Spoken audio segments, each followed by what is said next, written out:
All right. Well, not quite sure if this is working, but I guess we'll find out. So,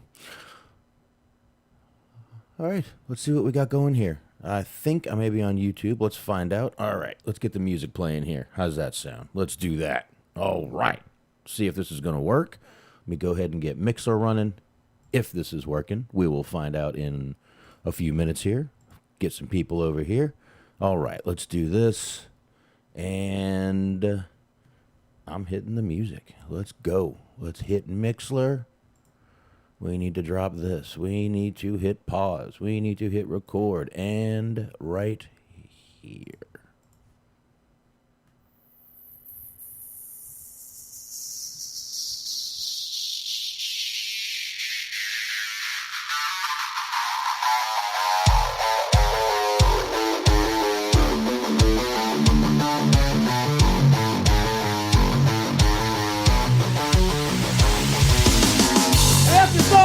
Done. You're gonna be taking splinters out of your fat asses all night long because you got fat asses. The only chance you have no chance. If you had a chance, you could run lickety split. But you can't run because you're fat asses. Well, Ric Flair, you know what? I'm not a normal looking athlete myself. You know what I'm talking about? I've been in the gyms a lot. It's a privilege and an honor to walk out with Ole Anderson, Lex Luger, and the arm tomorrow night. I am not a happy camper. What is Bully Ray's motivation? You know I know he loves sugar. But I check my pocket. I don't have no donuts. I don't have no cheeseburger. I know you love sugar, but I ain't got none. To be the man, you gotta beat the man. And I'm saying, woo, right here in Nashville, Tennessee, pal. I'm the man. Look at a match for the total package like Luger and Super Brawl. Super Saturday? What is it? I don't know what it's called. What is it called? Super Bowl Saturday. Super Brawl Saturday? You don't lose faith in winners. And Ric Flair, day in and day out, every day of his life, just keep winning and winning and winning. Ric Flair! New York City, Ric Flair! You're gonna find out what hard is all about! I do exactly what I want to do. You say I'm insane. I say thank you very much. Make a good lucha. I hate guns! Hit the deck! Yes! We love you, Scott Steiner!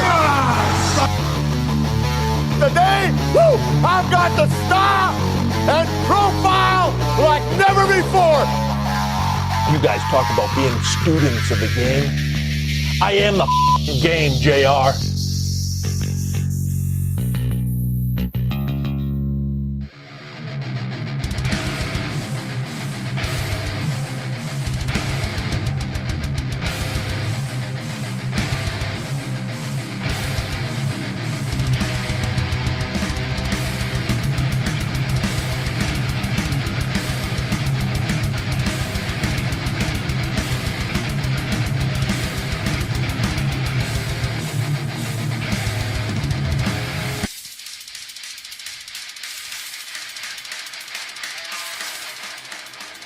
All right.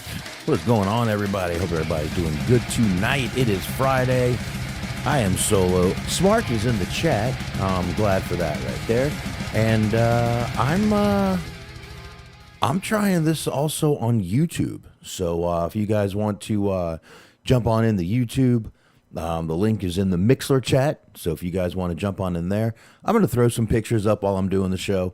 I don't know. I'm going to see how this works, if I can do everything at one time. But if you guys want to join me on YouTube live, I'm there. I know I've never done this before. It's kind of a test. I've mentioned this to Smart before. He's down for it. So figured I would test it tonight, see how good I could do, see if I could work it, just see what happens. So I am live on YouTube. It is a little bit behind Mixler. Hopefully I'm sounding okay on YouTube. I haven't tested this. This is sort of a test. Hope I'm not echoing or anything. I shouldn't be. I've only got one audio source running. Everything should be good. So I'll see how this goes. I don't know. But anyway, I'll tell you what I can do. But anyway, now when you guys see me looking over here at this other monitor, now you know what I'm looking at over here. But like Smark said, got the bunk beds behind me. This is a crude. I don't have a background or anything or a banner. This is kind of just rude and crude. And just want to, like I said, testing it out, seeing what's going on. I guess I can knock out the plugs real quick. I'm just going to go ahead and, why don't I just play this royalty-free song I was playing? Excuse me, everybody. So, yeah, why don't we do that? That means I want you guys to check out the High Marks. Go ahead, check them out. They're over here on YouTube, too. So go ahead and check them out on the Metal Mitt Network. That's right, Metal Mitt, MITB, 2 T's in Mitt when you type that. Metal Mitt Network. Mixer.com/Metal Mitt Network. That's where you're going to find Mojo and Cheeseman and the G-Wiz. So there you go. You will be looking good over there. So go ahead and check it out. And it looks like I'm sounding pretty good on YouTube right now. So happy about that. Didn't know how to do it. Think I might have figured it out. That's pretty fucking awesome right there. Anyway, let me turn this music down. I think I'm a little loud with the music. Sorry about that, everybody. And of course, I want you guys to, and by the way, check out the High Marks right on Sundays, 8:30 p.m. Eastern Time. I got to get used to doing this without headphones. I need to get a speaker. I'm going to do this. And of course, you got Bobby Anthony and Bobby Blades, the Inhumans. They're over there, the Inhuman Experience. Check them out on all the usual podcast platforms. And you definitely want to be subscribed. So go ahead and subscribe. And of course, you got the Everything Unscripted Wrestling podcast. That is Eric, Doug, and Daniel. Check them out on Blog Talk Radio and anywhere you find good podcasts. And of course, we've got Stephen Milan sharing the show, and it is greatly, greatly appreciated, sir. If you don't mind, go check him out. He's reviewing films at letterboxd.com/Stephen Milan. There's 2 L's in Milan. Definitely go check him out. You guys know where you can check us out. You can go to Anchor. You can go right here to YouTube. You can go to Mixler, mixer.com/DirtCheapDudes, iHeart, TuneIn, Player FM, anywhere you guys find podcasts, you're going to find us. If we're not there, let us know, and we will get over there. So there you go. I'm going to turn this music down now. I don't even know how loud it was. I don't have headphones on. I'm going to stop that. And, man, I'll tell you, there's pretty good amount of stuff to get into before we get into SmackDown, which, holy hell, man, it was,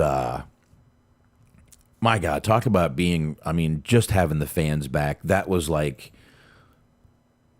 really an electric SmackDown. That was awesome to see the fans back, the crowd reacting, everything about SmackDown was really, really awesome. I loved it. I thought it was a great episode of SmackDown this week.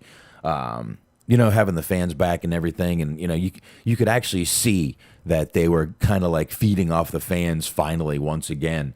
So they were happy. I think us as fans were happy, and I think that was pretty cool.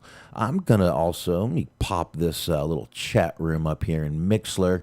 I'll figure out how to get the chat in here and do all that stuff on another day.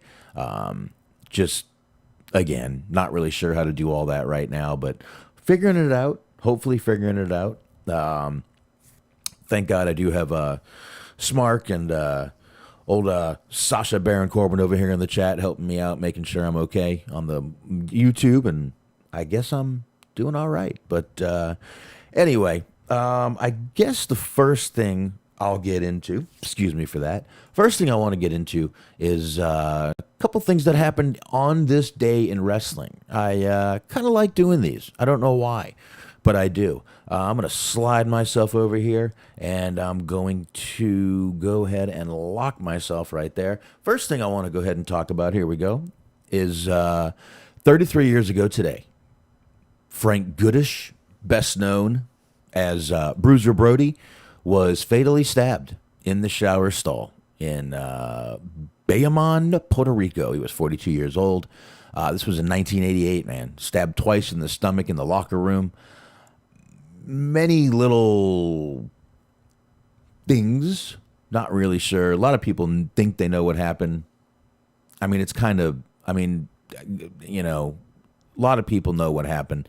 As a matter of fact, there were a couple guys that were right there. Dutch Mantell was, one of the guys right there on the scene as that happened. Tony Atlas also was another guy that was right there on the scene when this happened. But I think that, we've heard so much about Brody.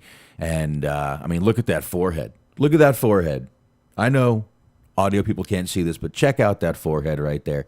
That's the forehead of a real 80s wrestler right there. I mean, that's pretty fucking cool right there. You got that old bladed up forehead on him. But, it's funny, with there was heavy traffic that night in Puerto Rico, and emergency vehicles actually didn't even arrive on the scene until nearly an hour later, which just made it even worse. I mean, Jesus Christ, an hour later, what do they think's going to happen after an hour? The guy is not going to make it. Stabbed twice in the stomach, not a good place. But, a lot of people think there was a cover-up. There was virtually no witnesses, no testimony, a lot of things going on there. But he did leave behind at that time a wife and a son. So there you go, right there. So Bruiser Brody. Also, on this day in wrestling history, WCW presented one Bash at the Beach. There you go. Bash at the Beach. They went ahead and presented that right there. WCW. If you guys all remember, back in the day, they had some pretty good stuff going on. If you guys remember, this was 1999 when this was happening. So about a year before they were sold out, sold out to old Vinnie Mac. And this event actually took place on a beach. There was a whole ring set up and everything in the beach. Beachgoers were just stopping by, watching the event. Didn't have to pay. You could just stop by, watch the event. No one said anything. No one cared. It was all good. It didn't, sorry about that. It didn't matter. You could just stop on by and watch what was going on. Pretty cool right there that they did that. So there you go right there. WCW. I'll tell you all what. Let's run down the card real quick. Let's see. There was a pre-match show. Johnny B. Bad versus Chris Kanyon. Johnny B. Bad won that match. Another pre-match show was Road Warrior Hawk defeating Mark Starr. Dick Slater and Bunkhouse Buck defeated Marcus Bagwell and Alex Wright. Sting defeated Meng. Sting and Meng. Oof, man, I don't remember much of this. Sting defeated Meng to retain the WCW United States Heavyweight Championship. The Renegade defeated, Paul Orndorff, who we talked about Wednesday, to retain the WCW World Television Championship. Kamala defeated Jim Duggan. Diamond Dallas Page defeated Dave Sullivan. Harlem Heat, we know who that is, Booker T and Stevie Ray defeated the Nasty Boys, Brian Knobbs and Jerry Saggs, and the Blue Bloods, Lord Steven Regal and Earl Robert Eaton. It was a triangle match. A lot of matches. Randy Savage defeated Ric Flair in a lifeguard lumberjack match. Serving as the Lumberjacks were the extras from Baywatch. Wow. That's about all I can say on that one. Wow. Hulk Hogan also defeated Vader in a steel cage match to retain the WCW World Heavyweight Championship. There's an interesting side note to this, that this was the first time WCW had used the escape the cage rule for a steel cage bout in their company's history. All the other ones in the past were contested by either pinfall or submission only. So this rule changed. The reason for the rule change, so Vader would not do a pinfall or submission job for Hogan after Hogan said he wouldn't do the same when the feud began. So this was kind of one of those little rules. They went ahead and said, well, fine, neither one of you have to pin anyone. You can fucking walk out of the cage. How's that? Now, a few days before Fall Brawl, right after this, Vader did get into a fight with Paul Orndorff and was fired because of it. So there you go on that right there. Let me see one thing real quick. Let me just get rid of that right there. Let me get rid of this Bash at the Beach picture right here. And let's get into the next thing I was going to mention. Speaking while we're talking about... and here was the... real quick, we can do the... here. This was the set right there for Bash at the Beach. I know it's a small picture, but there it is right there. You see they were right there on the beach. Pretty cool. They just kind of sanded it off there. So you don't need to see that real quick. But that was a quick picture I decided to throw in there.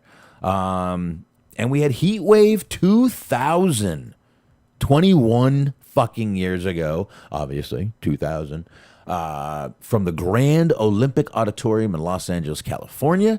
I got to tell you, I don't remember this. The event is most notable, though, for a confrontation between ECW and a few wrestlers from XPW at the time. The confrontation began when Christy Mist grabbed Francine. It quickly escalated, and the locker room emptied. The brawl even continued after the show. But run down the card real quick. I've only got one more thing to mention on this thing, and then we'll actually get into real wrestling news. Sally Graziano defeated Balls Mahoney. Kid Cash, Danny Doring, and Amish Roadkill defeated Simon Diamond, C.W. Anderson, and Swinger. Jerry Lynn defeated Steve Corino. Chris Chetty and Supernova defeated DeBaldies, Tony DeVito, and Angel. Angel was getting to be a regular there on the old THT show for a while. If you want to go back and listen to those, he's on a few episodes with us. He actually reviewed a WrestleMania with us. Really, really good guy. Let's see what else we got here. We've got Yoshiro Tajiri defeated Mikey Whipwreck, Little Guido, and Psychosis in a four-way dance. Rhino defeated Sandman to retain the ECW World Television Championship.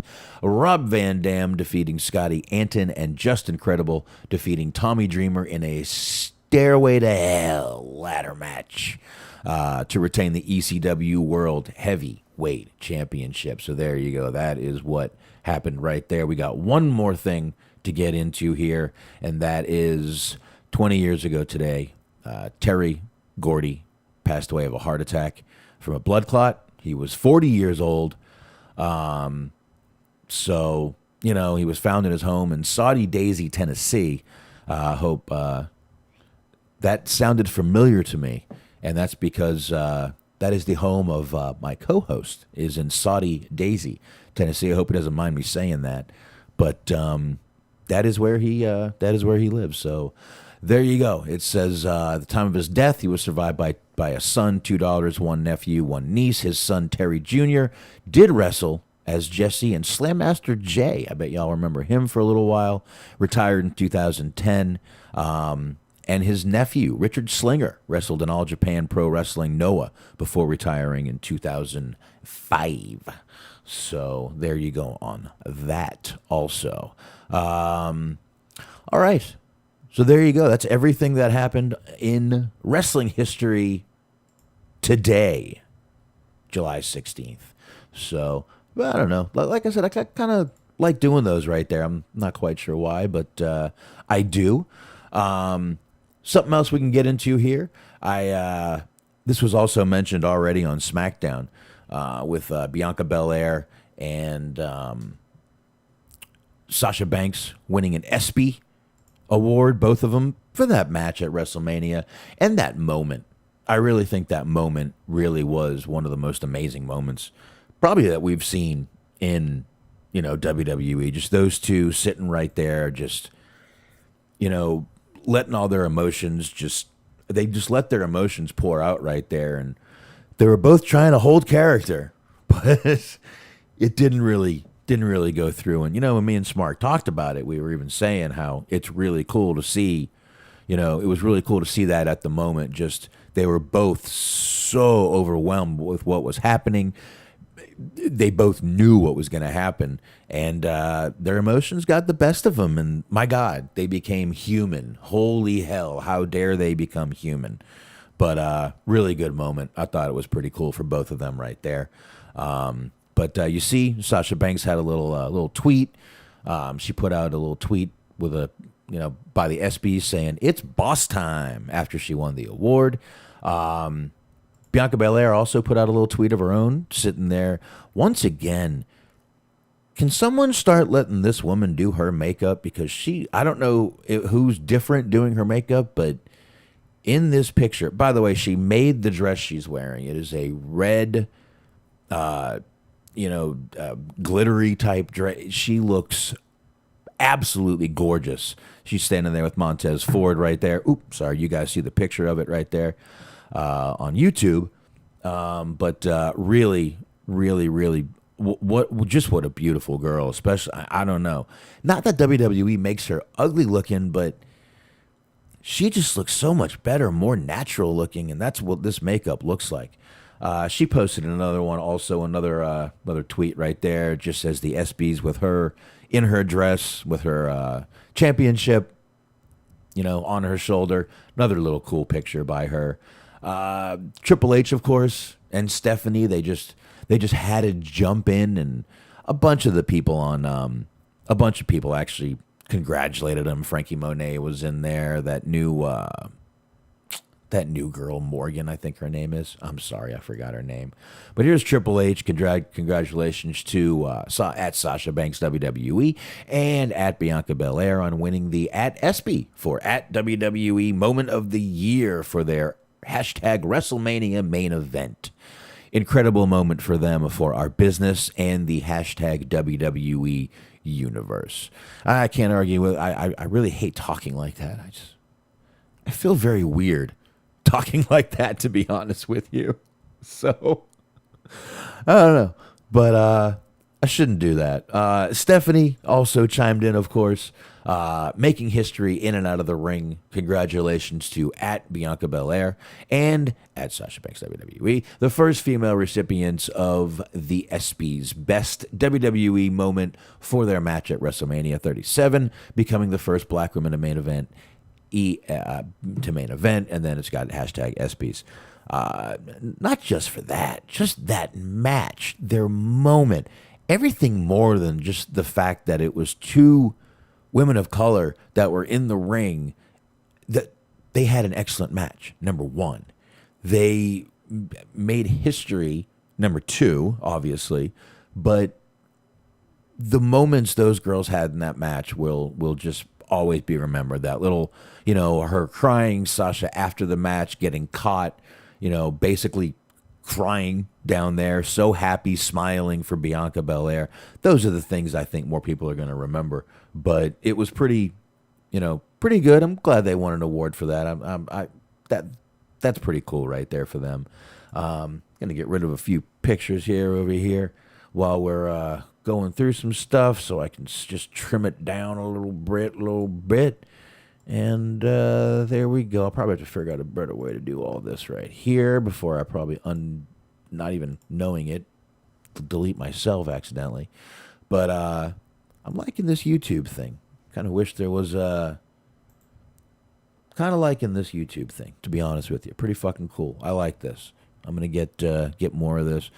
Maybe get a banner, background, something like that. See what happens. I'll figure out what to do more. We got Malachi Black. That's right.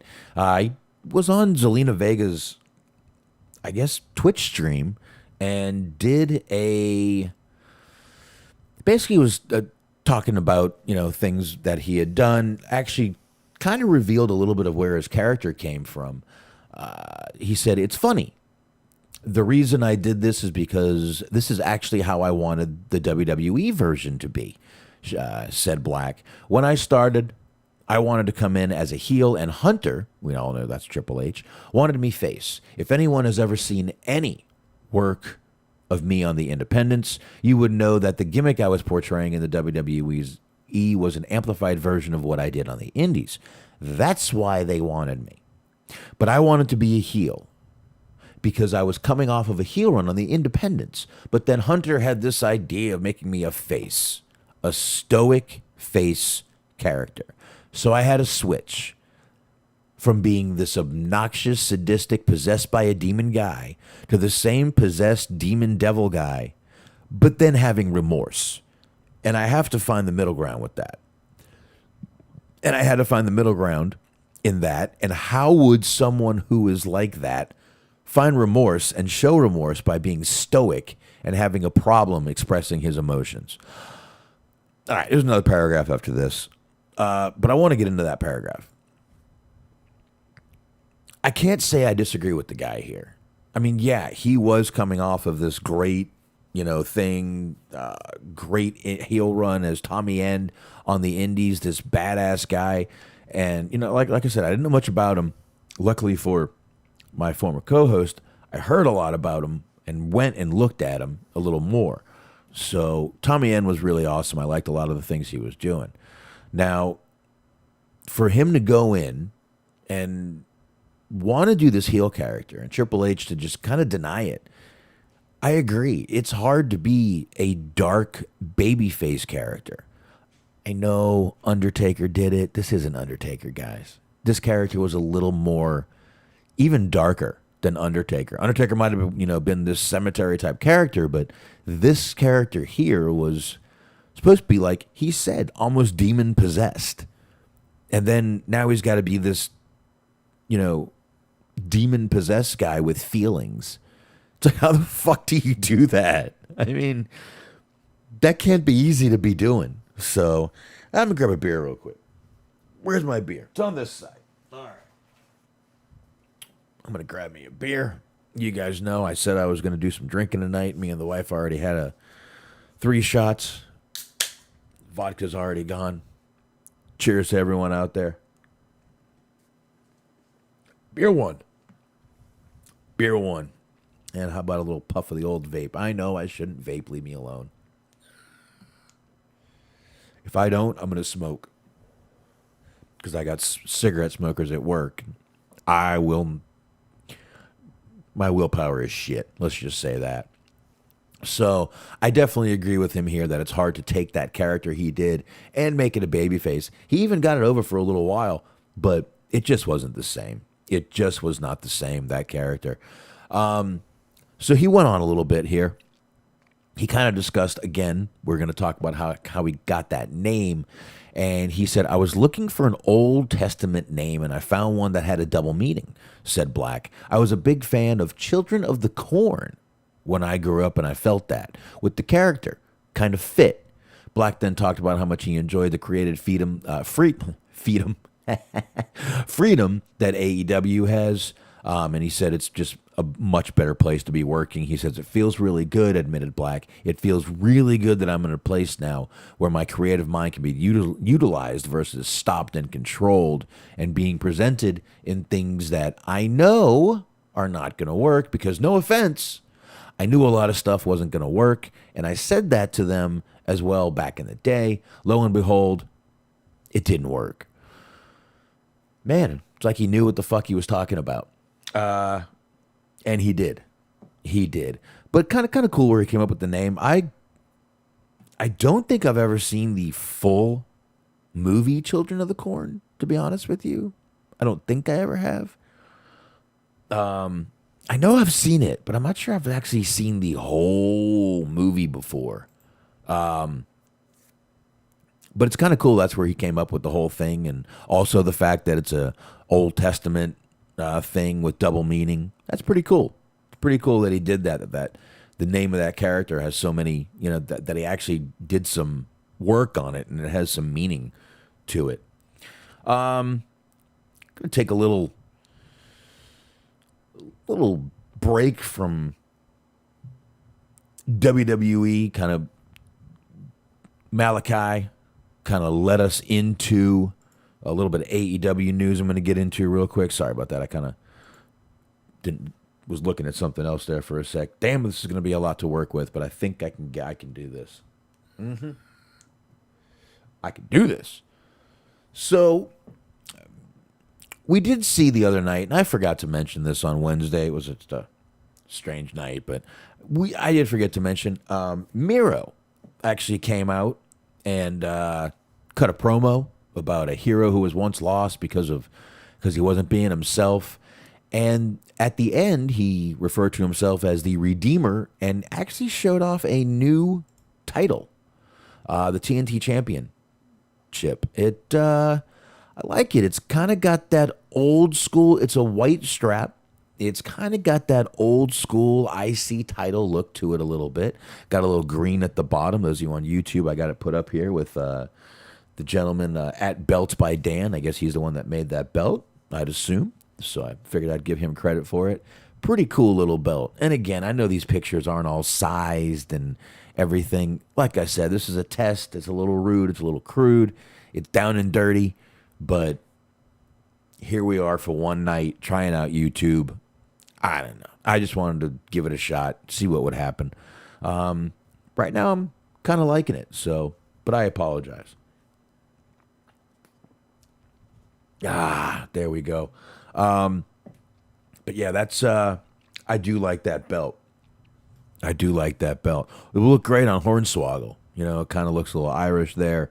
So we could put it on Hornswoggle. Maybe Sheamus will come over. We could drop it on him too. I don't know. We'll see. Or is he Scottish? I don't know. No, Drew is Scottish. He's Irish. What the fuck? Who cares at this point? But there you go. There you go. I'm sure we'll be able to get replicas of that very soon. But the title does look good. Miro's really doing a great job out there right now. I'm really happy to see that they kind of got away from. They were kind of going the WWE route with him for a little while. You know, making him sort of a goofy, fun-loving kind of Miro, the best man. Yeah, hey, I'm the best man. Let's get a rum shada wedding, bachelor party, whatever. You know, I think that was the name of it. But I'm glad they decided to cut away from that. I don't know if maybe Kip getting hurt was a blessing for him. I hate to say that, but they broke him away from that group. And he is doing awesome right now. He's that monster that we all wanted in WWE. And they had him come out there as that for a little while. But then they just decided, oh, well, you know, he's got a great personality. Let's really show that personality. So that's what they tried to do with him. And a little weird, but I'm glad they got him doing this now. He's out there just killing son of a bitches. And that's what he should be. That's what the fuck he should be doing. It's exactly what Miro should be out there doing. Look at the guy. He's a fucking brute. He's a fucking, looks like a bruiser. He looks like he'd kill you in a fucking real fight. Put that guy out there and let him do exactly what the fuck he's doing, because he's believable at what he's doing. So, there you go. While we're on some AEW news, AEW went ahead and took to its Twitter account, and they do have some new Street Fighter merchandise crossover stuff going on with a lot of their characters right now. I got a little picture of one right there. If you but they're all over right now. It's pretty cool. This I'm a big martial arts fan. I'm a fan of a lot of the old school games. I mean, I go back to the 80s with Karate Champ. Oh yeah. I fucking loved that game. Street Fighter, I love. Tekken, Double Dragon. Oh, you go back and I'm a Double Dragon man. Loved Double Dragon. Double Dragon 2, I wasn't as crazy about. But Double Dragon, my God, I spent so many nights, days, dumping quarters in Double Dragon. When I was a kid, I lived in North Carolina. My aunt, actually, she's passed since, but my aunt worked at an arcade. So after school, my parents, you know, they both worked. So she would come pick me up really quick. She'd basically meet me at the bus stop and take me to the arcade. She would give me a cup full of coins and let me go. I played Karate Champ. I played Joust. I played Galaga, Zaxxon. I don't know if you remember that one. Joust was one I really liked. I liked Cubert too. I would just hang out at the arcade till my parents came and picked me up. and sometimes, my dad would work late. My mom would work late sometimes. My mom was in retail at the time. My dad was in sales, so he would take customers out. There were times, we were there till it got dark and she was getting off work, and I'd just be sitting there playing all kinds of games, man. Loved playing all those games back then. Fucking Asteroids. Oh, man. Those games back then were so much fun, and I was just so young and getting free coins to play games all day after school. Not so bad. Not so bad. I was in Cary, North Carolina there. So those were good times. But Street Fighter was another one. I believe that came out a little later. 90s maybe. But Street Fighter, good one. I even like the movie. Go ahead, laugh. I don't care. I liked the movie. I did.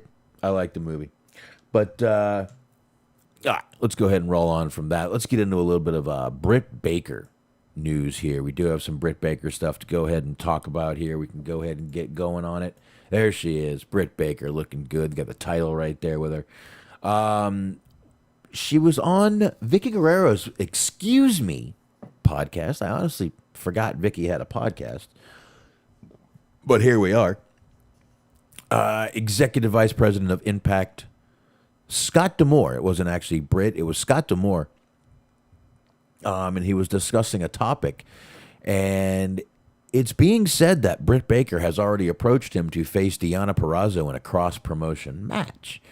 Now, we know they've been doing some stuff already with Impact. Is it working? I think we all know it's not. I don't know if they know it's not yet, but we all know this ain't fucking working. But right now, Britt Baker is one of their top draws. She really is. Britt Baker is one of their top draws on this show. So maybe this could get a little more. So anyway, Scott D'Amore was on Vicky Guerrero's Excuse Me podcast and was talking about it a little bit. And he says Baker already asked him when she's going to be able to get her hands on Knockouts champion Deonna Purrazzo. Champion versus champion match. That'd really be a good match right there. And Scott D'Amore says, that's a great question. And look, I get it tweeted out at me and everything all the time, says D'Amore.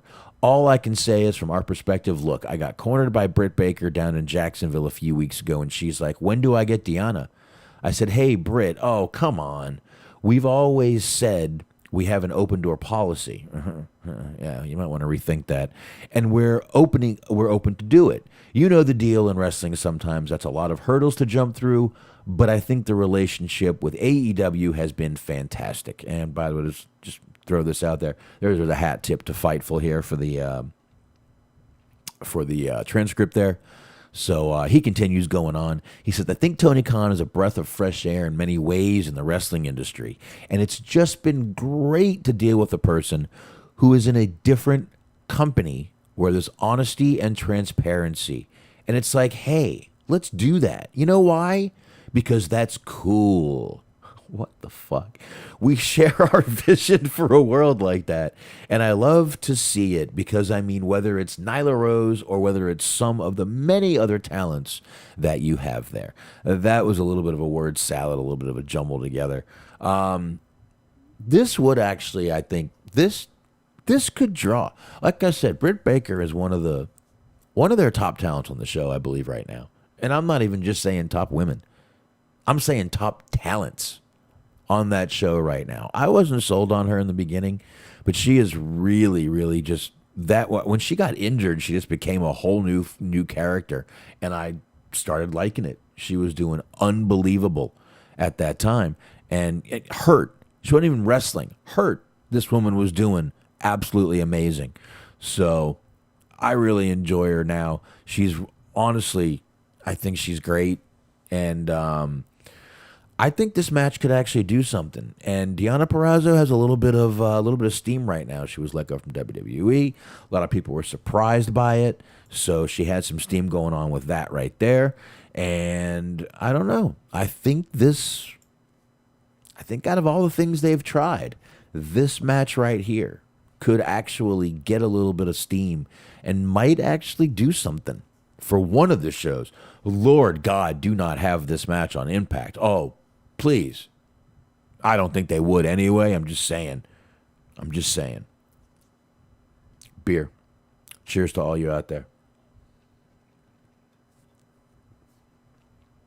All right. But yeah, this match here, I believe, could actually do a little something. Maybe move the needle.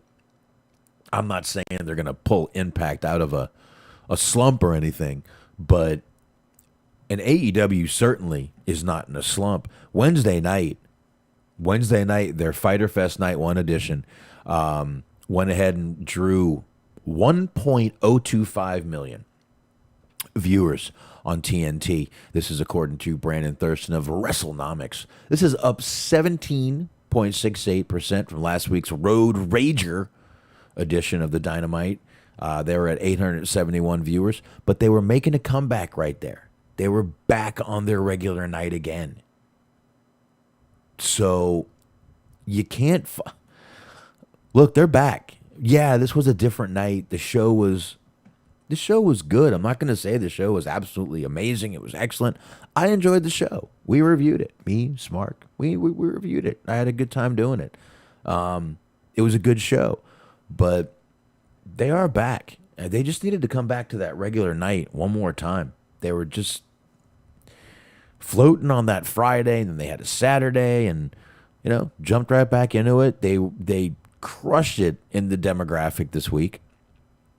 They were up 21% in their 18 to 49 demographic, so that's important to them. So good for them right there.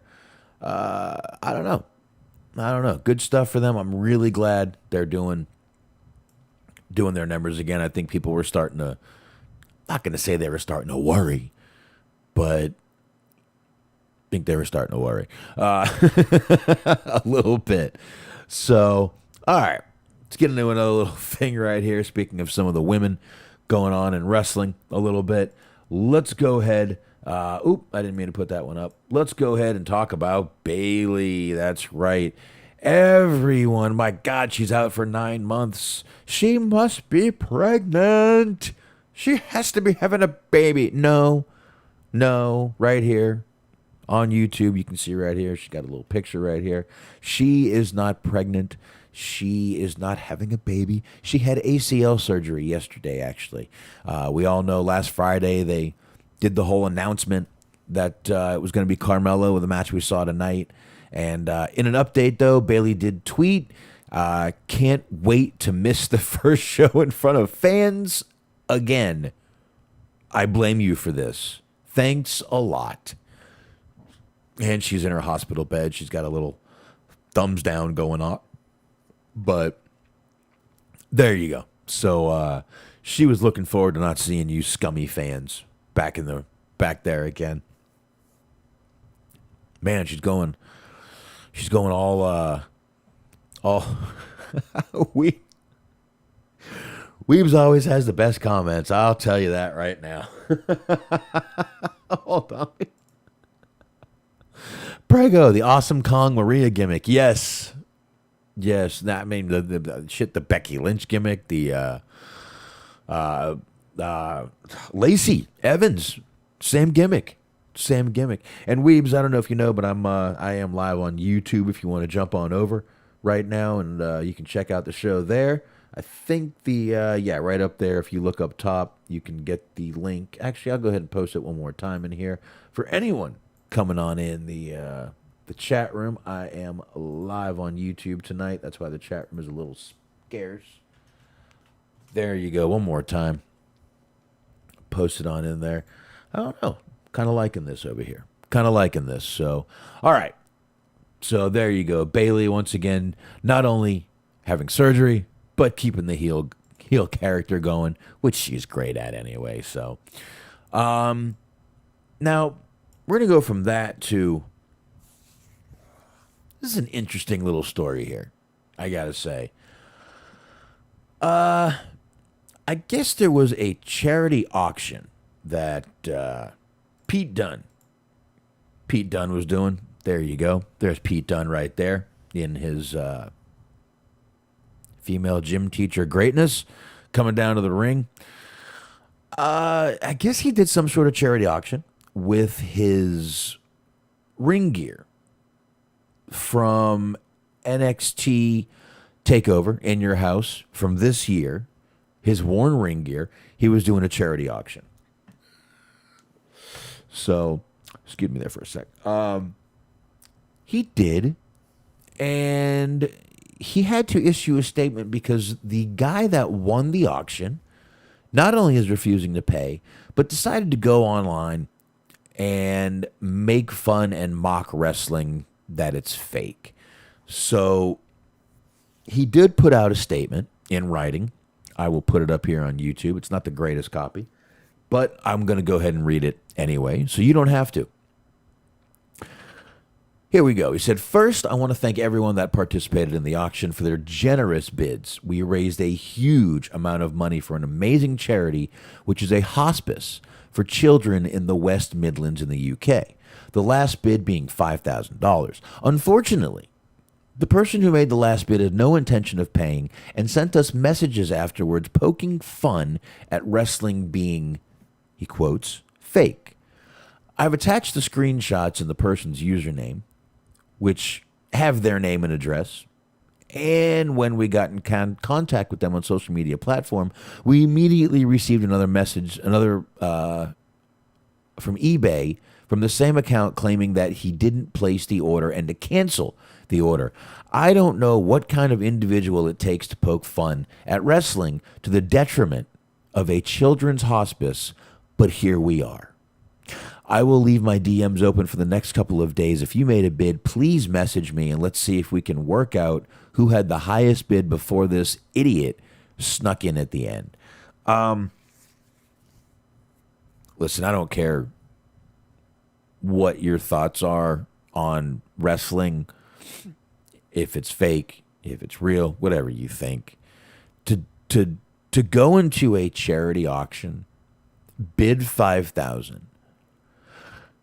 refuse to pay, make fun of the person who's holding the auction and his job, the item that is raising money for these children, then my God, what a scumbag.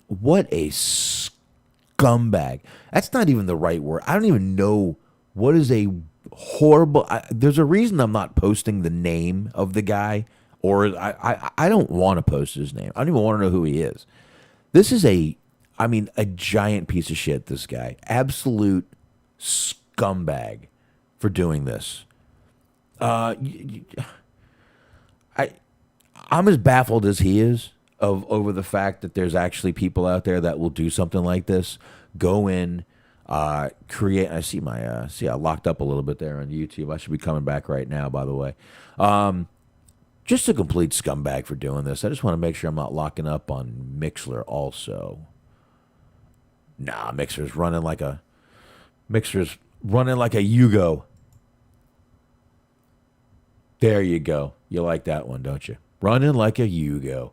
So, but, all right, I'm going to actually take this down. I just can't believe what an absolute piece of shit this guy is for doing this. I just can't even wrap my head around how anybody could even think of doing something like this, making fun of, wrestling's fake. Dude, you just bid $5,000. If you weren't going to fucking pay it, you shouldn't have fucking bid it. And like he said, this is literally at the detriment, like he said, his word, of a children's hospice. So these are literally kids that are, come on, we all know what hospice is. We don't have to get into it. I don't even want to talk about it. We know what hospice is. These kids aren't going to make it, and this is what you do. This is what you do. $5,000. And you just, fuck you. And you even go on eBay and tell them, it was fraudulent. I hope eBay says, fuck you, pay me. That's right. I hope they go Goodfellas Paulie on these son of bitches. Oh, you didn't mean to bid on it? Fuck you, pay me. That's what I want right there. I want Paulie from Goodfellas. That's right. Fuck you, pay me. I hope eBay does that. I know they probably won't because they're, not going to care, but that's really slimy shit right there. That is past slimy. shit, in my opinion. But I don't know if it got worked out. I don't know what happened after this all went down. So I don't know if it all got worked out or not. I hope it did. I really, really hope it did. So anyway, that's actually starting to get a little angry here. So I'll just calm down. Maybe take a little vape. Calm down. There we go. Maybe a little drinky of beer here. I don't know why this is locking up pretty bad on the old YouTube side. Looks like. Let's see here. Not enough video to maintain streaming. So yeah, I locked up a little bit here. I did. Hopefully it'll come back in a minute. It looks like it is coming back. It is. It's coming back. Not much I can do on this. Trying to think. I'm looking to see if there's anything else I can shut down. But don't really have anything going on here. So I don't know. I hope you guys can always go back to Mixler if you need to. And if this doesn't work, then I'll figure out a way to run it on both computers and not have everything going on the same computer here. That might be the problem, actually. But this thing says it's not running as bad, but it looks like I'm locked up. I'm actually going to refresh the old YouTube here and see if that helps at all. So, all right, we're going to move on anyway here. A little bit. Take a sip. There we go. All right. Looks like I'm still over there. Somehow, some way. Still on YouTube here. All right. Now, let's go ahead and go here. We got Walter. Walter, we know that they announced yesterday. Actually, I believe it was a couple of days ago. They announced that Walter has a severe injury. He was supposed to have a match with, this guy's name, Ilya Dragunov. Awesome in the ring, this guy. And it was supposed to be a championship match. They did announce this match was going to be off for a little while because of everything going on. Obviously, Walter is hurt. There's a picture right there. Walter posted a picture today of himself, and you see on his left arm there, he actually has a brace on. So, don't know if he had surgery. Don't know what kind of injury this is. They haven't really said what kind of injury it is. So, I don't really know what's going on. Now, I know, like I said, I see YouTube is kind of, again, just locking up a little bit. I'm not sure why. It was running smooth before. I'm hoping it gets better. There's not much I can do. And yeah, of course I'm using a koozie. I collect koozies, weebs, by the way. So I hope it's not locking up as bad as it seems on my computer, but I don't know. I can't exactly shut down anything. So bear with me, guys. All right. So let's keep going here. But so that match is going to be off for a little while. This was going to be the rematch from the October 29th match, which I did see that when I watched the UK TakeOver UK. That was a friggin' unbelievable match with those guys right there. Like I said, that's where first time I had seen Dragunov. That guy was friggin' amazing. I really like Dragunov, so we'll hopefully that'll come on back here around whenever Walter's better.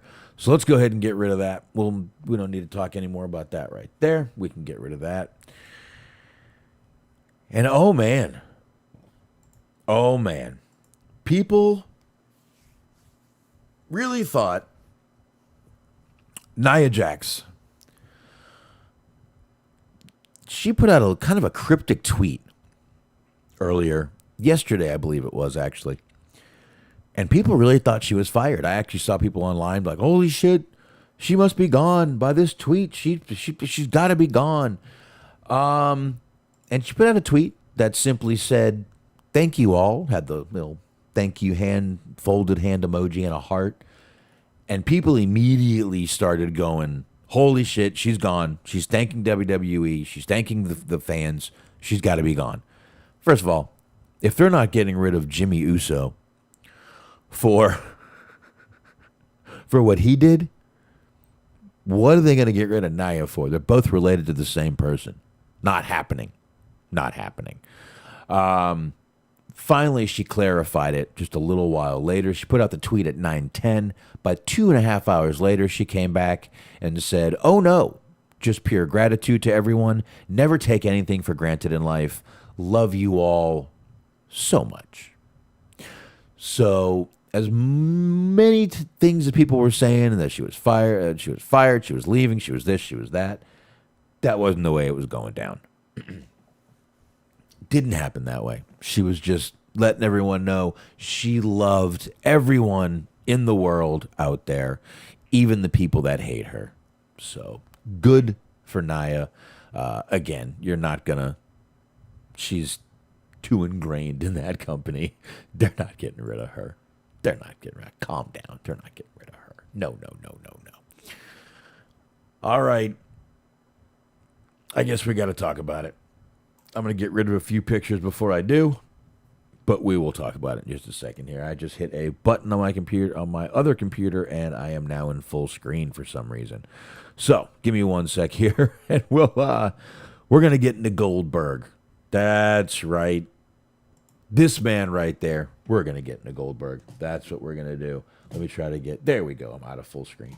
We're going to get into Goldberg a little bit. Rumor has it that WWE is suggesting bringing back Bill Goldberg. He does still have a contract for, I believe, 2 more matches. So they could bring him back. Rumor being that he's going to go against Roman Reigns. Some other people are saying that this could happen. That's right. Goldberg versus Lashley. I got to be honest with you. I don't care to see Goldberg back. I know he's not that bad, or this, or that. He's this, he's that. I don't know. I'm just not crazy about Goldberg coming back. I'm not happy about it. I know he's not going to come back. He's not going to have these 30-minute break, bust down matches that are going to be out there. He's not going to be doing that. I know he's not going to be coming back and doing a whole big thing, but there's no reason. It's like, oh, well, we can't come to a deal with Brock. Let's bring back the other guy with a, 90s tattoo. Is that what we're doing now? Just bringing back other guys to replace other guys? Is that how it's going? Oh, there we go. Got Dirk in the chat. Weebs is back in the YouTube chat. Thank you guys for coming on over and joining me. Like I said, I'm just testing this out. I know it's down and dirty. Got the bunk beds behind me. Like Smart said, I look like I'm in a jail setting. This would be a very fancy jail. Look at those beds. Little wood there. This side. There we go. The wood over there. Holy shit. This is confusing, and I'm not drinking enough. So there you go. Yeah, I just don't see the reason to bring back all these guys. They're talking about bringing Cena back. People talked for years. Oh, I can't wait till Cena's gone. Cena's gone. All the same people now are like, oh, Cena's coming back. Yes, all these great matches he can have. And I'm like, y'all spent 5 fucking years saying how much you hated this guy. Fuck that, a decade saying how much you hated this guy. I don't want Cena back. I don't. Call me crazy. Go ahead. I don't give a shit at this point. I don't want Cena back. I don't want Goldberg back. I want them to push the stars. They're pushing. They're pushing now. I want them to keep pushing Lashley. I don't need Goldberg to go in there and possibly take. Come on. We all know how they treat Goldberg. I don't want Goldberg to be that guy. I don't want Goldberg to be that guy. Oh, stop it, Weebs. I'm not blocking my fellow Jew. He can go do something else. He's got plenty of money. He can go do something else, God damn it. That's it. This picture's gone. I don't even want to look at him anymore. God damn it. before I get Bobby Anthem to come in here and talk about Goldberg. You better calm yourself down, sir. We all know Bobby Anthem's thoughts on Goldberg. Go back in the archives to check that out right there. Actually don't have a lot more, to be honest with you guys, but do have a few things we can get into tonight. Obviously, we have Money in the Bank. I'm going to do predictions for that. I'm going to talk SmackDown still. But we know when I do these shows myself, they're just not that long. I even have a whole shitload. I mean, I got a shitload of stuff that we've already got into here. And I don't know. We're rolling through it. We've actually only got a few more things to talk about.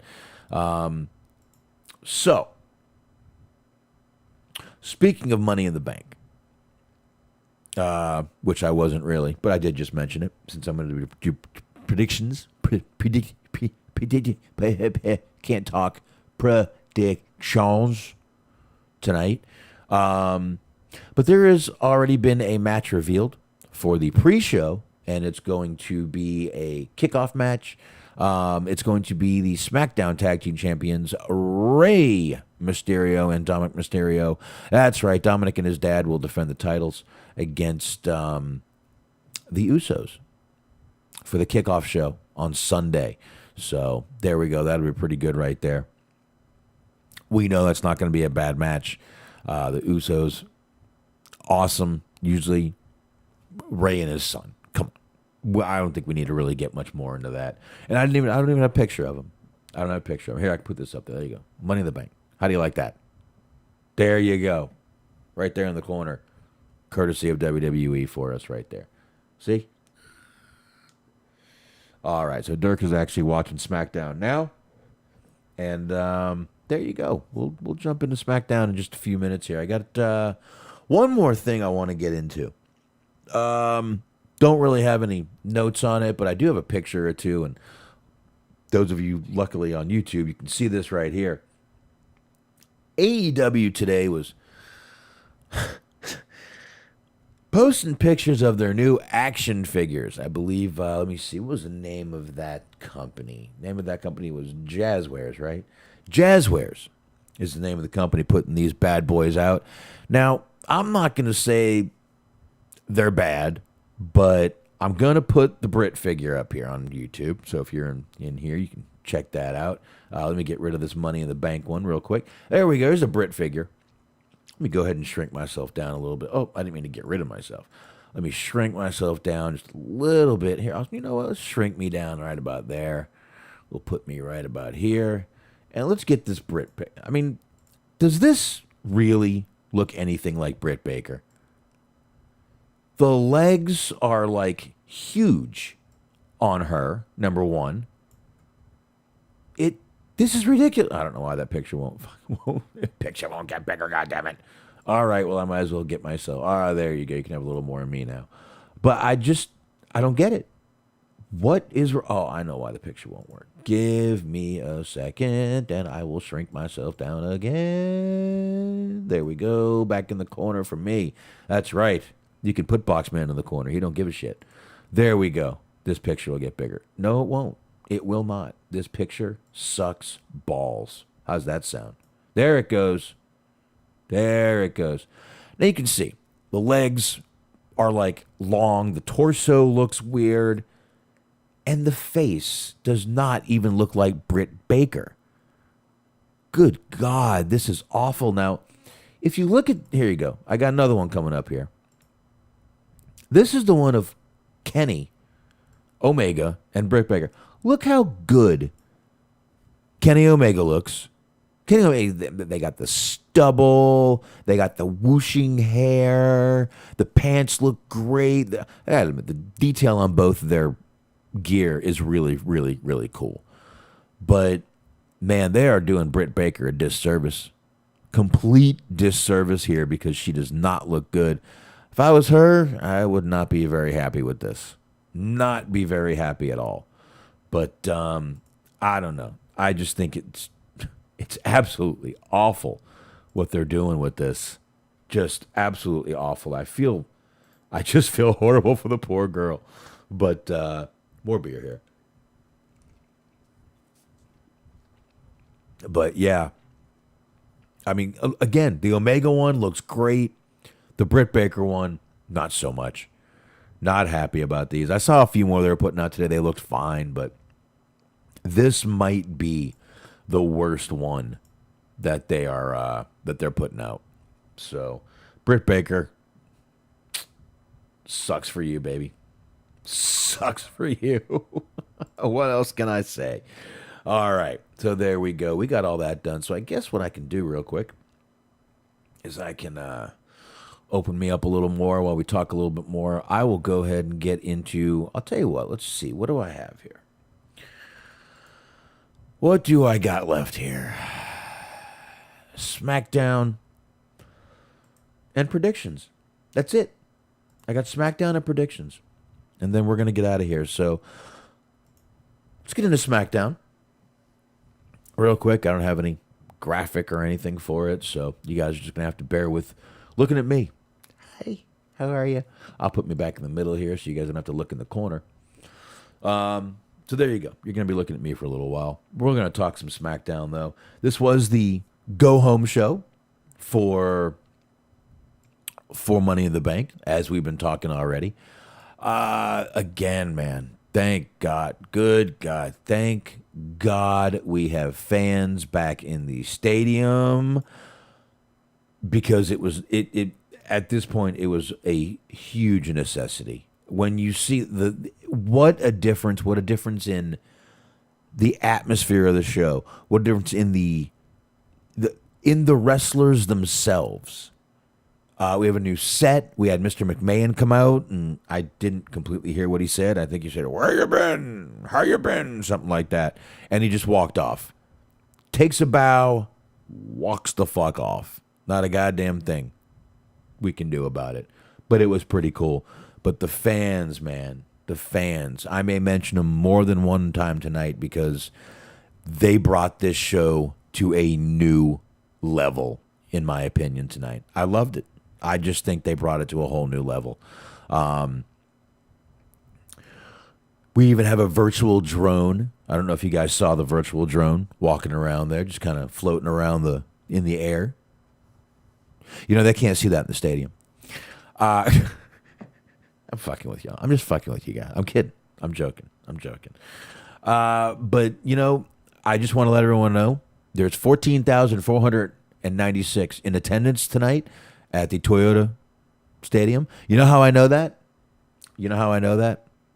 Because they told me 12 goddamn times tonight that there was 14,496 in attendance. There was about to be 14,496 people that were crying when Carmella almost won. There was 14,496 people that were about to be shocked when this happened. Oh, I get it.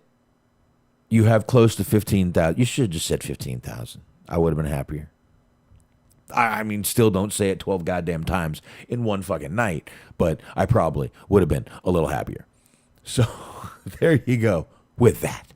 Of course, we had Roman starting out tonight. We had Paul and the Usos. They're right there with him, of course. I just love how when Roman's walking to the ring, you have to watch Paul.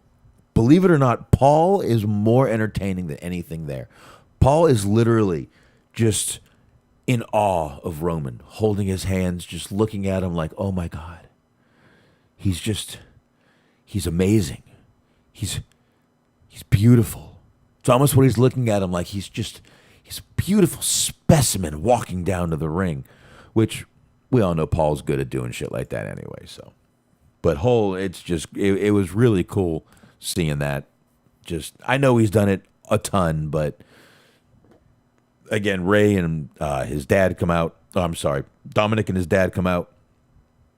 And once again, unbelievable just seeing both of those guys just interacting with the crowd. The crowd's just lit up. They were on fire all night. They were ready to get back to a little bit of normalcy. Edge then comes out, and oh my God, that pop for Edge was deafening, I'll bet, in the fucking arena, because that was unbelievable. I didn't even have headphones on, and I heard that pop. That was absolutely amazing. So, loved that shit right there. And then I like that after this whole thing, we had that little kind of back and forth between Rollins and Edge. Edge over there talking about how he's got to be more manipulative, and Rollins just laughing at him. Great suit by Rollins once again. I'm loving these suits. Again, I wouldn't wear that one, but it was a pretty goddamn nice suit, I'll tell you that. Yeah, Dirk, SmackDown was not really in my neck of the woods. It was in Texas, but remember how big Texas is. I think they were in Austin or Houston, which are both hours from me. But I will tell you, AEW is in Garland, which is not far from me, Wednesday, and I believe SmackDown might actually be in Dallas on Friday. So they're both coming up this way, and I just don't want to go to either one. I just don't have the time or the money. I just moved into a new goddamn house. So, but anyway, I like that little back and forth with Rollins and Edge. I thought that was really, really fun, really cool. I just like watching those guys. Edge just has gotten better. He's just getting better, which is amazing. So, but we do get the whole six-man. We got Roman and the Usos versus Ray, Dominic, and Edge, of course. Good match. We had Jay and Edge start out the match. Jay just jumped Edge from the back. And this match got brutal pretty quick, especially with Roman. Roman was just beating the shit out of people, throwing Ray onto the announce table, all kinds of shit going on here. But, man, they were just feeding off of the crowd, and the crowd was loving every minute of it. You know, I mean, we got to get it. Jimmy ended up kind of not a lot of very long, drawn-out matches tonight, I do have to say. They were all kind of quick to the point, just kind of boom, match, boom, backstage, match, backstage, match. They were just knocking shit out tonight. Didn't spend much time doing a lot of gaga, as we call it, like we've been seeing, lately. So it was really good, though. We had, like I said, with a shot from Jimmy, Jay actually got the pin. He pinned Ray. Jay runs in the ring, jumps Dominic. Edge comes in with a chair. He's hitting the Usos. Roman super punches. Roman breaks the chair, grabs the bar. Edge gets up. He spears him before he can even use it. And then Edge, of course, puts him in a crossface using the bar. Roman taps out, and Edge is just seen holding the championship as we go to break. Like I said, Edge just keeps getting better. I don't know if he needed to knock off some ring rust or what, but I feel Edge is just getting back into a groove that I'm enjoying, to be honest with you. So I'm liking Edge. Roman Reigns is just doing everything we've wanted him to do for so long, and I'm just so glad to finally see it. And I'm sure all of us are glad to finally see it. But excellent stuff here by Reigns, excellent stuff here by Edge. Even the Usos, they're just getting on a whole new level themselves too, in my opinion. So loving all the stuff they're doing too. So all right, this is my little vape here. So good stuff there. Oh, that might be a cough one. All right, hold on. There we go. Now, Weebs, you said my koozie earlier. I get a lot of these free, number one. And number two, you won't hear me put the can down and make noise. See? Dual use, my friend. Dual use. And yeah, Dirk, it was in Houston, so I'm not even sure how many hours Houston is from me. Big state. Big state. We had Sami Zayn out there, though. He's complaining about the conspiracy to keep him out of the Money in the Bank match. Loving this Sami Zayn still. Crowd was, it's funny. He was trying to say, oh, the crowd's not with me. Yeah, they actually were. They actually were with him. But he went along, kind of turned it on him, and I thought it was kind of cool. I just like this. Sami Zayn is almost like this Castro-type character. This refugee, political prisoner or whatever. I think it's pretty cool. But we did have Finn Balor tonight making his return. I mean, he came down, pulling the lapel on the leather jacket, showing his junk to the people in the front row, and Sammy went to run at him, and Baylor kicked his ass. But yeah. But yes, Baylor was showing his junk. That's what he does. He shows his junk to the front row. That's what that whole thing is about. People going, the fuck? Get your junk out of my face, dude. So good to see Balor back. Number one. Really good to see Balor back. And it looks like they're sticking with this whole Prince thing. That's fine with me. I got no issues with it. I got to admit, I'm a little shocked to see Balor coming back, I thought he was pretty happy over there in NXT, but let's face it, he kind of, after Cross, what was left for him to do in NXT? Who else was he going to feud with in NXT? After Cross, after Dunn, after that whole thing, there was no one left for him really to go through in NXT anymore, so I guess he kind of just ran his course. And they decided to have him come on back. Been long enough. Maybe they traded. Maybe that was the trade that Mandy Rose for Finn Balor. Makes Tuesdays better for everyone. And I guess, I don't know. Who knows? I don't know. I don't know what I'm talking about. You guys know this by now, right? I have no clue what I'm talking about. You know that, right? Okay. All right. So after that, again, just great to see Balor back over there. We'll see what they can do with him.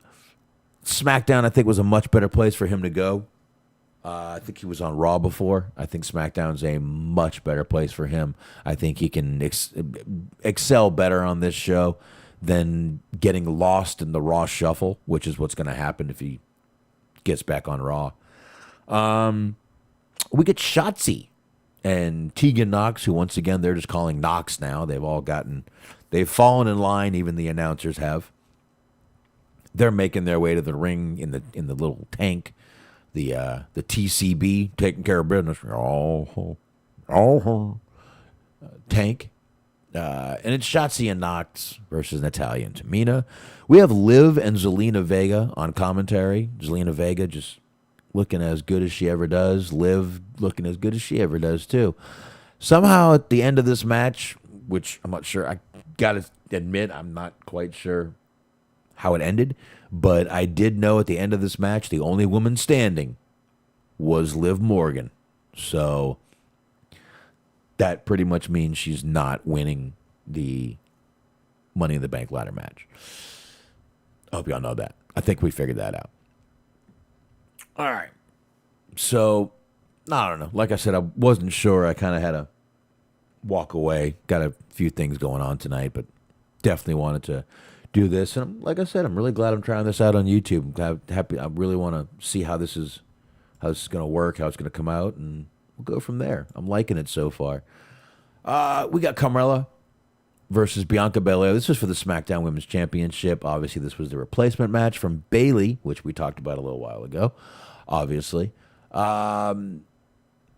Great pop for Bianca, number one. I want to put that out there. That was a really good pop for Bianca. Even got a shot of an old man awkwardly dancing. So that lets you know how over Bianca is. You have old men dancing for her with signs. He had a sign held up and everything. Really good to hear the crowd get enthusiastic about Bianca. And they should. And they should, because she's awesome in the ring. My God, this woman got a good match out of Carmella. She got a decent match. Not a great match. A decent match out of Carmella. But Bianca Belair just out there once again showing her strength, showing her talent, showing what she can do out there. And the crowd was really behind her. And I thought it was really nice to hear. Once again, we've got that crowd. These people are feeding off of this crowd again. And it's just great to see. But again, not a bad match. Of course, Bianca retained. I think we all knew that was coming. We got Toni Storm coming to SmackDown next week, and I'll be coming too. Let's just leave it at that. Hey! Y'all know what I mean, right? Right? Am I right? Nudge, nudge. Am I right? Yeah? Yeah?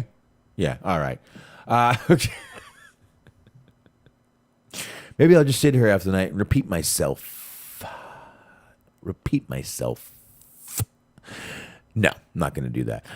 Once again, Tony Storm coming next week. Awesome, right there. I'm happy to see that. Alpha Academy. Otis and Chad Gable, of course. We got Otis versus Cesaro. Had a little backstage segment with Otis. I just love how Otis, halfway, like 1 week he'll come out with a little stubble. Next week he's just like looks like he's totally clean shaven. It's pretty cool. It's pretty cool. I'm really liking this Otis, to be honest with you. I didn't care if it was a bearded Otis or a non-bearded Otis. That finally became the beast that we know he is, that he probably would have been better at, the heel that I was waiting to see. I didn't give a shit if he had a beard or not. It does make him look about 20 goddamn years younger, which is just shocking to me. How a guy, I mean, I don't know. I've never had a beard. I mean, I've got a 1 day stubble here, and it annoys me already. I'm itchy. That's why I keep doing that. But I've never had a beard, so I don't know. But little backstage segment where Otis gave Cesaro a little shot to the gut before their match. And truthfully, this match wasn't a long match, and it didn't need to be. No one was giving a shit about this match between Otis and Cesaro. To be honest with you, what they really wanted to see was Cesaro swing someone. That's the only thing the crowd gave a flying fuck about, was seeing Cesaro swing someone around and around and around and around and around. That's all they wanted to see. Cesaro gave it to him. Didn't get to give him a lot before he was kind of crushed down by Otis, and Otis just took him out pretty good there. So, but I do like this. Once again, I like Otis as this heel. I think we're all waiting for the moment he turns on Chad Gable, and I think that's going to happen sooner rather than later. I think Gable's just going to get a little bit too big for his britches and say something to Otis to just set him off, and I think that's going to be where that ends. And I hope it does, and I hope Otis stays with this character. I just want to see him come out and beat the shit out of people. I know I said the same thing about Miro. I don't want to see the same thing, but I kind of do. So, Dirk, I don't know if I can grow a beard because I've never tried, but I probably could. I mean, I'm 45 years old. I am. I've just never. I've always shaved. Habit. Most of the companies I worked for actually had no beard policies, believe it or not. Most salespeople are not allowed to have, depending on what business you're in. I've had a lot of places with no beard policy. As a matter of fact, the last place I worked, there was a no beard policy. Mustaches were fine, no beards. So yes, you could go out looking like a 70s porn star, looking all pedophile like, but God forbid you had a beard, which, you're breach of contract right there. How's that? Ain't that a bitch? All right. After this whole Alpha Academy thing, though, we got Big E and Paul Heyman, which I think was the best interaction of the night. Big E just looked like he annoyed Paul Heyman to no end. And for some reason, I just enjoyed the shit out of it. But not as much as I enjoyed the next segment. Baron Corbin out there looking like he's been sitting at the bar since noon today. If you noticed on the left side of his chest, he had what looked to be a ketchup, maybe hot sauce stain on his shirt. I actually thought that was a nice touch. I don't know who caught that, but I saw the stain on his shirt, and I thought it was a nice little touch. Nice little touch right there. I thought it was pretty cool. He's basically, I've lost everything. The only thing he's really lost is that hairline. Jesus Christ. Talk about running away from itself. That thing is just going, Him and Paul Heyman. Paul Heyman knew when to say when, at least. Now, he did start what he wanted to call a crowdfunding called Corbin Fund. He said Corbin Fund. It was actually Corbin Fund Me, I believe. Sacha Baron Corbin was pushing it through the chat room earlier, wanting me to plug it. So there you go. There's the plug for it. CorbinFundMe.com, or I don't fucking know. Whatever it is. But it wasn't bad. Now, he was only asking for $100,000, folks. I know it's not a lot. Just to pay some bills, he was saying.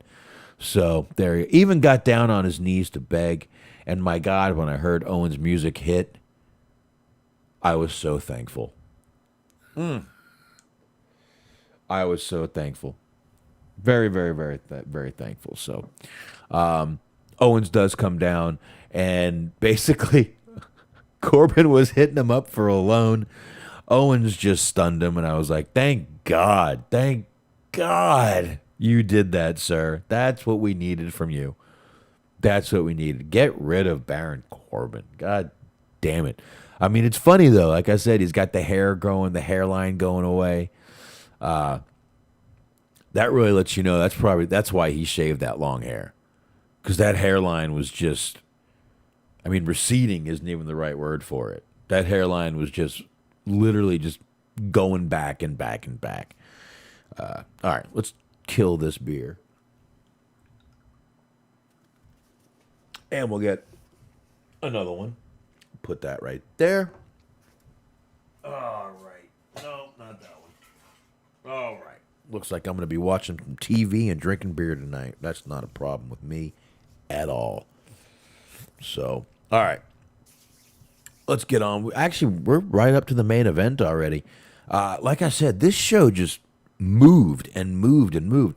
There wasn't a lot of backstage bullshit. We had a few little backstage segments. Nothing too big. Nothing really, stupid. Why did this happen? Why did that happen? I know Sacha Baron Corbin. He needs my help. No, I don't really think he does. I got a feeling his paycheck is still way bigger than mine. And most people's out there. So his downside is probably more than I make in a year. Maybe 2. Maybe 3. Who knows? But anyway, we got this Fatal 4-way. That was the main event. And I got to tell you, this match started, and by started, I mean entrances, with about 10 minutes left in the show. Right about there. And then finally they all get out there. And we get 2 minutes, and then they dip out to commercial. The fuck? What? Just so y'all know, they control when the commercials go on. Okay? Couldn't you have given us another commercial during the maybe Carmella Bianca Belair match, or maybe cut to a commercial during the Shotzi and Knox match one more time? No. They wait until the goddamn main event, which really only has about 8 minutes left in it. Not even 8 minutes left when we come back. Because there was 8 minutes left when they went to fucking commercial. So there's like 3 minutes left in this match. Now, it was, again, Big E, Nakamura, Owens, and Rollins. Awesome entrance for Nakamura. Holy shit, was the crowd down with that entrance, and they're down with Boogs. I am down with Rick Boogs myself. I like that fucking guy. Again, the 80s rock scream. I love it. Reminds me of when Opie and Anthony did Rock Scream Tuesdays. They would have people call in and do the rock scream. Rock scream don't die. Rock scream don't die. Good. It was fun. It was fun. You guys should check it out. Check it out. Not only did the crowd like Nakamura's entrance, but seeing McAfee, Pat McAfee, whatever you want to call him, seeing him just, I mean, he's out there just kicking his legs and having a great time. He barely sits down. I think every time the camera was able to catch him tonight, during a match. He was standing. He does not sit down. He is so fucking pumped about what's going on. And now with the crowd, he's going to be even more pumped, which is going to just kind of keep everybody going. So, I don't know. But the match wasn't long, but it was a good match. Quick match. Rollins ended up winning, pinning Big E, which I'm not crazy about. Yeah, I think y'all know my feelings on Big E. I think in my eyes, he's a future champion and should be a future champion. Not long in the future either. I think Big E should be in for a championship run very soon, in my opinion. I'm a big fan of the guy, so we'll see what happens with that right there. I don't know. I just hope, there was so many other guys in that ring that could have been pinned. I mean, Rollins could have pinned Owens, could have pinned Nakamura, obviously, but they ended up pinning Big E, which doesn't make me very optimistic, unfortunately. So, all right. I'm looking here, and I think all we got left here is Money in the Bank predictions. And here's what I will do with Money in the Bank predictions. I will bring this up. I will put me back on the side, shrink that down a little bit more, put me back right there, and we will pop the Money in the Bank logo back up while we do predictions. There you go. How do you like that? Does that look good or what? Okay. There we go. Put me right there. There we go. We'll go right there. Money in the Bank predictions, baby. It's Sunday night. I know Smark's not going to be back, so I don't think I'm going to do anything live. Maybe I will. Maybe I'll jump on here with you guys and do it on YouTube. Possible. I could do that, maybe. I don't know. I'll think about it. I'll see what's going on Sunday. I'm finally having a couple days off after, going, this is 12 days now with no day off of work. I'm tired. But I don't know. I'll see what happens Sunday. If not, me and Smark will 100% be talking about this Wednesday night. I don't know. Maybe we'll do an after show. I'll see what the kids are up to on Sunday. We'll see what happens. All right. Let's go ahead and do this. We have, once again, Money in the Bank Sunday night. Streaming live on Peacock. You guys know that, though. You guys know that. All right. Rey Mysterio. Pre-show match one more time, as I mentioned before. Rey Mysterio and Dominic versus the Usos. This is a tag team match for the WWE SmackDown Tag Team Championships. I say the Mysterios retain, and Roman Reigns is extremely disappointed in the Usos for not winning. I think that keeps that kind of dissension going on between that team right there. So I'm going Ray and Dominic on that one. I'm just going to run down. I'm on Wiki. I'm just going to run down the card as it goes from 1 down to 7. I'm going to take a sip.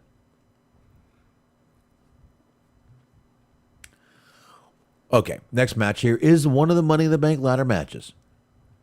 It is the men's ladder match. It's Ricochet versus John Morrison versus Riddle, Drew McIntyre, Big E, Kevin Owens, Nakamura, and Seth Rollins. Okay, so tonight they teased Rollins winning, which makes me think they're not going to. Ricochet and John Morrison are more going to be the high-flying, crazy moves guys. So those guys are going to do that. Riddle, he'll do a few, maybe 2, but he's going to be your guy. Drew, Big E, you've got your big man. You got your Owens for the big man, too. Nakamura, he'll do some crazy shit, too. And you got Rollins. So, let's see. I'm trying to break this down. I'm trying to make some sense of what they've been doing. I don't think, no way it's Ricochet. No way it's Morrison. Riddle, I don't see him carrying the briefcase. Drew, absolutely not. We've had enough of Drew. I don't need to see Drew carrying that briefcase. I want Big E to win. I really, really do. That's who I want to win. I'm just going to pick Big E. I mean, I don't know what else to do, but I think that's who. I mean, I know that's who I want to win. They could go with a Nakamura win, but I just don't see him doing it. They could go with an Owens win. I don't see him doing that either. Rollins, I just think they want in a different category, and he doesn't need that briefcase. He's already getting over, I believe. We don't really know yet. We just got fans back without it. So I'm just going to go Big E. I'm just going to go right there with Big E. I want him to win it. I think he would be the right guy to win it. And like I said, I think he is a future champion. That guy has everything. Everything. Checks every box. I've said that 1,000 times. I'll say it 1,000 more. Guy checks every box for me for a champion wrestler. So, all right. Next match, we're going to go ahead and talk about the women's championship match. That's Asuka, Naomi, Alexa Bliss, Nikki Ash, Liv Morgan, Zelina Vega, Natalya, and Tamina. So, Natalya and Tamina start getting into it. I have a feeling they're going to have a little turmoil between themselves. Let's see. Asuka doesn't need it. Naomi, probably not. I'm thinking they're going to give it to either Alexa or Nikki's sticking with me here. They're doing a whole new thing with her. But Nikki's sticking with me, but I got a feeling they're going to go with Alexa. I think they're going to go with Alexa. She hasn't been in the ring in a while. They're not going to go with Zelina Vega. They're going to give her, she's going to probably be out of that, not out of the match, but I got a feeling she's not going to do a ton in that match. Yeah, I'm going to go with that. I'm going to go with Alexa on this one. I think I'm going to go with Alexa. I'm going to go with Alexa. So, all right. Got more people jumping on in the chat here. I think that's it's Sam. Sensible Sam. Hope she's doing well tonight. There we go. Bobby Lashley versus Kofi. This is a singles match for the WWE Championship. Now Xavier Woods may be out there. MVP is going to be out there too. So I really let's be honest here. We're not getting Kofi Mania back right now. It's just not going to happen. Fans are back. No way they're taking that off of Bobby Lashley right now. They're going to want to definitely see what's happening with Bobby Lashley, with fans in the arena. And I definitely agree with that. The number one, there's, like I said, there's no reason to take the title off of Lashley. And it's simply just no reason. He's doing great. He just had this whole serious thing going on with MVP. Got to keep going with it. Got to let that shit run. All right. Let me get my other vape here. My good vape. My chill vape. Okay. Rhea Ripley, Charlotte Flair. God damn it. Again. So disappointing. Singles match for the WWE Raw Women's Championship. Listen, I still say they are punishing Rhea Ripley because she simply is not Charlotte Flair. I don't know why they're doing it. I hate that they do it. I am such a fan of Rhea Ripley. They have turned her into a joke. They are making this run. They're not making this run about her. They're making this whole Rhea Ripley run about Charlotte. It's all about Charlotte. By the way, she put out a Instagram thing with her without makeup.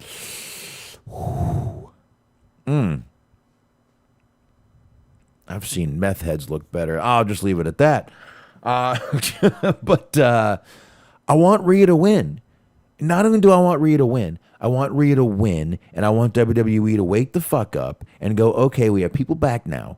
Let's give Rhea the actual chance to really have a title run. But I want Rhea to win. I just don't have faith in WWE not throwing it on Charlotte. So, man.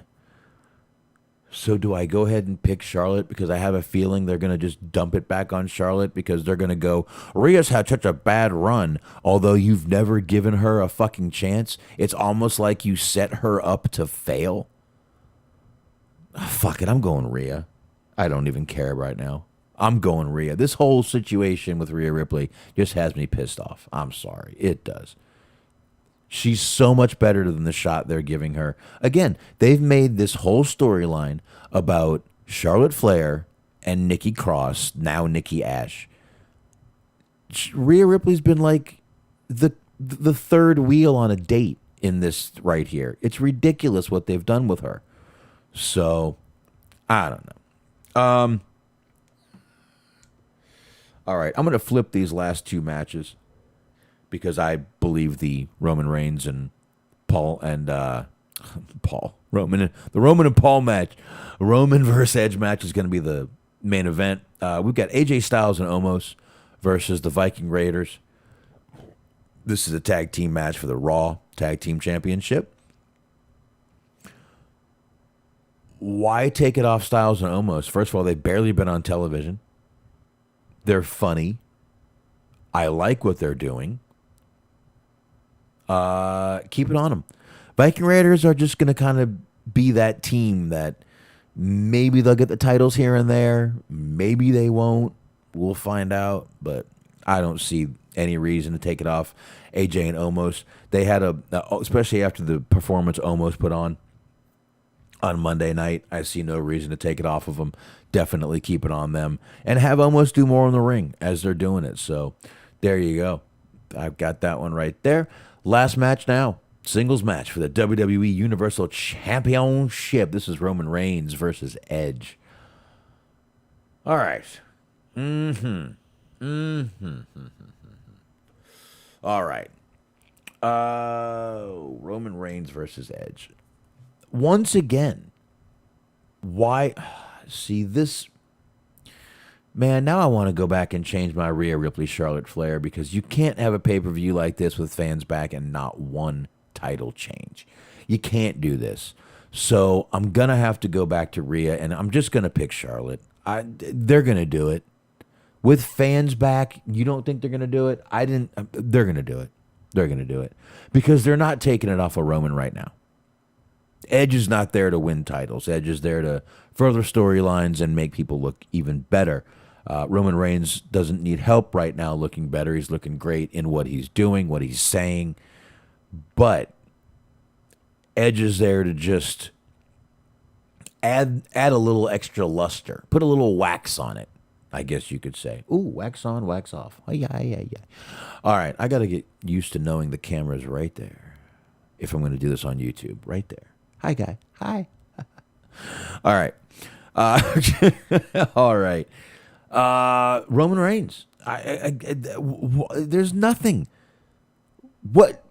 There's no reason to take this title off this guy. He's got the Usos with him. He's got Paul Heyman gaga over him as he's walking through the ring, literally almost praying to him with his hands in the, thank you pose, literally praying to this man as he's walking to the ring. And you really think they're going to take this title off him with fans just coming back?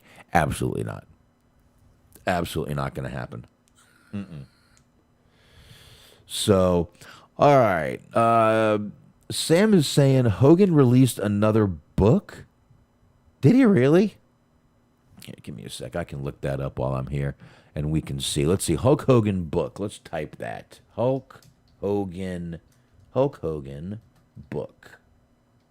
Did he really put out another fucking book? Oh, I put bull. What's a bull? Anyone know? Not a bull is a bad pronunciation for a bowl. Oh. Let's see. I don't see that. If you got a link, pop that bad boy up there. You can put it in either chat. I'll find it. So, yeah. Let's see. All right. I don't know. We'll see if we can get that up there real quick. Otherwise, we'll knock this bad boy out and we can wrap this show up. Had a good time on YouTube here, guys. I think I'm going to gonna have to try to do this. See what Smark wants to do. I know he has a webcam and a new computer, so I don't know if he's gonna want to do this or not. But like I said, I've talked to him about it before. He'll want to do it, like you said. So, all right. I don't see a link, and I want to continue drinking and doing stuff like that. So what I'm going to do is take one more sip. Cheers to everybody. Appreciate everybody jumping on in the chat room here, especially in YouTube. Let me see. Anyone even over in Mixer right now? I think everybody, oh yeah, everyone's been in both chats. I appreciate you guys being in both chats. Thank you very much. But yeah, if this YouTube thing works out and everything goes well, I'll see if Smark wants to join. We'll get some things made for the sides here and have it looking a little more professional without the beds in the background. I'll figure out how I can do that. I'm sure there's a way to knock that out where I don't have to do it. But anyway, I'm going to go ahead and wrap up, which means I will go ahead and pop on the song. You guys on YouTube aren't going to be able to hear that. You know what? I can fix that real quick. You guys on YouTube will be able to hear this, I believe, if it's coming through the right channels. But you know what? I can't do it. You won't be able to hear it, but that's fine. I'm going to wrap up anyway. I'll knock out plugs one more time for you guys, and then I'm going to go ahead and get on out of here. But I really, really appreciate you guys coming out here, joining me, especially when I'm doing these solo shows, guys. It really, really means a lot to me. So thank you very much. But anyway, you guys can always join us right here, YouTube, Dirt Sheet Dudes. I'm going to try to do this again. Like I said, maybe Sunday I'll see what's going on, how the kids are doing, what's happening. But on that note, I'm going to go ahead and wrap this bad boy up. Thanks, everybody. Much appreciated. And, of course, I want you guys checking out the high marks. That's right. It's Cheeseman. It's Mojo. It's G-Wiz. And you guys should be checking them out. You should be checking them out on Mixler. Mixler.com/metal mitt network. That's right. 2 T's in mitt. Definitely go over there and check those guys out. And you can check them out right here on YouTube on the same thing. I believe it's Metal Mitt Network right here on YouTube also. So check them out right there. And you can get them live Sundays, 8:30 p.m. Eastern Time. And right after that, I want you to go and subscribe to the Bobby Anthem and Bobby Blades right there over on Inhuman Experience, because they are the Inhumans. So go wherever you get your podcasts, type in Inhuman Experience, and you will find those guys. Subscribe and be happy about it. And of course, you got the Everything Unscripted Wrestling podcast. It's Eric and Doug and Daniel and the other whole cast of characters they have on that show, and it is always a good time with those guys. Check them out on Blog Talk Radio and any of the podcast platforms that you find your podcasts on. And of course, Stephen Milan, much appreciated for him sharing the show all the time. And you can go over there and check him out on letterboxd.com/Stephen Milan. He's sharing the show. And don't forget, there's 2 L's in Milan, and that is that. There you go. Subscribe, rate, review. You can follow us on Apple Podcasts. I know you're not subscribing anymore. You can get us on Spreaker, Stitcher, iHeart, right here on YouTube. Of course, we're Dirt Sheet Dudes on YouTube, Anchor, and anywhere else you find good podcasts. And there you go, folks. Once again, thank you so much for joining me. YouTube worked out very well. I'm glad I got it working. I didn't have to make any tweaks. So thank you guys. We will, you guys have a great weekend, safe weekend, and I will see everybody Wednesday night, maybe Sunday, who knows. On that note,